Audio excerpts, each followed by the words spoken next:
All right, so thinking about white gaze as a topic, I know it's been a topic that's been kind of deliberated and it's caused issues on many sides.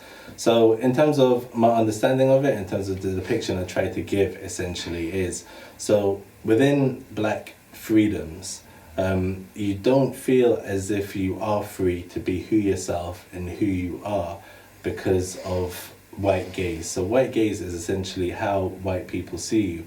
Why is that important? Don't we all have insecurities when we meet new people?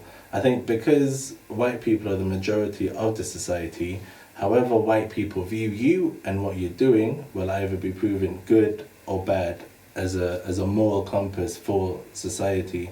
So for example, if white people embrace a particular sound of music, e.g. Rock and roll, it's going to be wide global change. Jazz is a majority white genre now. Because it's been embraced within white culture. So I think for individuals now on an individual basis, in terms of the way we are, we almost become bilingual racially in terms of how we approach white people versus how we'll approach people that perhaps resemble us will be different, simply based on how we want or expect them to think of us. It's kind of an older generation thing. I think I'd say it was more severe. But so for example, like having your shoes shined. So when I was going to work and such, I'm working at a school. So my mum's mind is kind of what are the white people going to think of you and us if you go there and you're not proper and pristine. So you come to represent the culture as a whole, whereas within the quote unquote black community, I myself, so I've got Jamaican heritage. If I meet a Nigerian, I know probably don't have that much in common. This is not that many cultural references and points or anything else like that. Someone from Barbados, the same. It's like that's completely different. But I think to white people and white culture, one person can come to represent all people. So there's certain things. So people are going to assume that I can sing. People are going to assume that I can dance. People assume that I'm very good at sports. And I can use those things to my advantage. But they're also going to assume I'm likely to be violent. I'm likely to be angry. I've got criminal tendencies, I might not be faithful. And it's so embedded that I say even this octave that I talk in is how I learned to talk to not scare white people and that kind of thing. I remember being like cold, like walking with my mum and wearing a hoodie, and I put my hood on. It's like, take that off. Wow. What are people going to think? But I'm cold and it started to rain. Take that off, take that off. So you have these things. So like a hoodie generally doesn't seem too threatening. When I see Selena Gomez or someone with one, it's fine, But for me, it's like because of how white people view it, I need to be cautious with such things. So I was wanting to know what the other side of that coin looks like, essentially, if that makes sense. So what you were describing just there about having to talk differently and stuff like that. Is this, I think I've heard people talk about code switching. Yeah. And so it's like you might use a different vocabulary, a different accent, a different tone in order to adhere to whites, quote unquote whites, and make whites more comfortable. Okay. Yeah. Okay. Why do you, again, similarly to the last one, I always like to get at the heart of why people feel that way, why they think that way, where that comes from. So you've mentioned people's perceptions at some level, but I can hone in on that. Yeah, I think that'd be helpful. So the why, my opportunities to progress would be limited if I don't. Potentially in certain social situations, I feel I could be arrested or killed or worse if things go there. For example, as a white-black divider, it feels like from that perspective. So one time we were out, it was outside of a club, and my wife asked me to hold her bag. Fiance then maybe, asked me to hold her bag. So bear in mind, I'm not in this club or anything else like that, but a bouncer then comes up to me saying, where did I get that bag from? Wow. A white female bouncer. So these situations is like you can consistently find yourself in these social situations wherein what my next move is depending on how she thinks of me, will now determine the course of my life, just simply by holding my fiance's handbag. So how she, through her white gaze, views me has an implication that I may have stolen this bag or something like that. You know, if we go to a restaurant, especially if it's I don't want to say nice restaurant, but generally speaking, a lot of the upper class restaurants tend to be white owned and have white staffing also.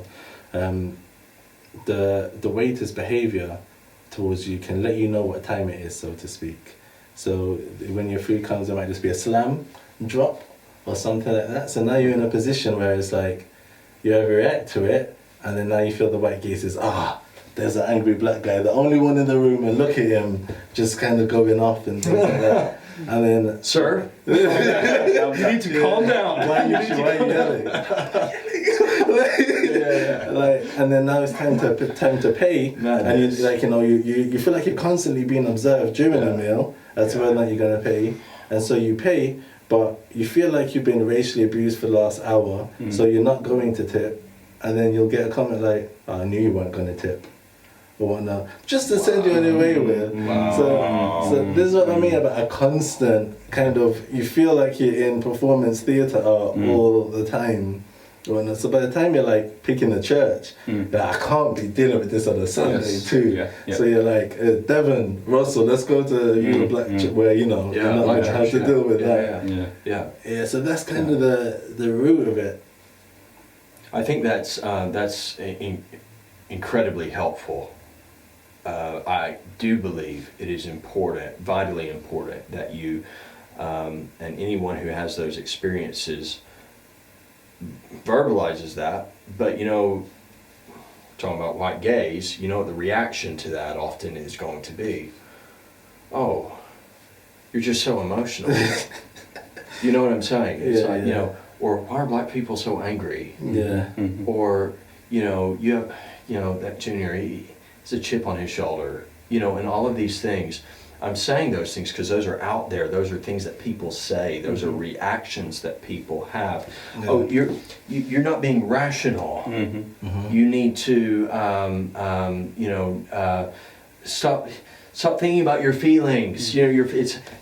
Facts are they're more than feelings. They're better than feelings. And it's like, but factually, you are feeling marginalized, and it's not just that you're feeling marginalized. Let's stop centering things on your feelings, but let's center things on the actual act of marginalization that is going on, where you are treated differently from someone else, and there's no reason that you can point to other than, oh, it must be because I'm black. And so people then again the white gaze type of thinking is to say, oh, you can't know that's about race. And there's also truth in that. Yeah, I can't prove it. You can't prove it. But why? I mean, it's like just this week I saw a video of a woman who had gone in with her son to a nice-ish restaurant and had a dress code. Apparently, the dress code was no athletic shorts or something like that. And the man is telling her this, and he's clearly bending over backwards to try and not make it seem like he's being prejudiced. He's like, I'd love for you to come back. Do you live nearby so that you can go and change? And so so at one level he's trying, but even in trying, the mask slips when she turns the camera around, and there's a little blonde-haired white boy in athletic shorts and a t-shirt that's just sort of, roaming around as his family's leaving. And she's like, so what's different about my son and him? And he's like, I don't know, but we wouldn't consider what he was wearing to be athletic, but it was. And it's like, just like, he's in shorts, this kid's in shorts, and it's like, where are you drawing the line? And it just... I think that this is, and white people get uncomfortable with this conversation. It's a whole other concept called white fragility, the inability of white people to actually think about this and talk about this without being absurdly uncomfortable. But you know, there's this is where privilege comes in. That, like recently with Ahmaud Arbery, he was doing, by going onto a construction site, he was doing what I've done before, but never once, like millions of Americans, did I feel like going onto a construction site to explore and to see how things were going. And it's some stranger's new house they're building, but I've crawled through a window, which is more than he did. It's open walls. But I've gone around. Never once did I think I'd have the cops called on me. Never once did I fear that. But black men and women, either they live in freedom and get killed potentially, or they have to constantly be checking themselves to see, is someone going to call the police on me? Is someone going to be so yeah, that's one angle of white gaze. There's more to it, but what you're saying is right. The problems are so deep that unfortunately just saying it, I know people don't hear.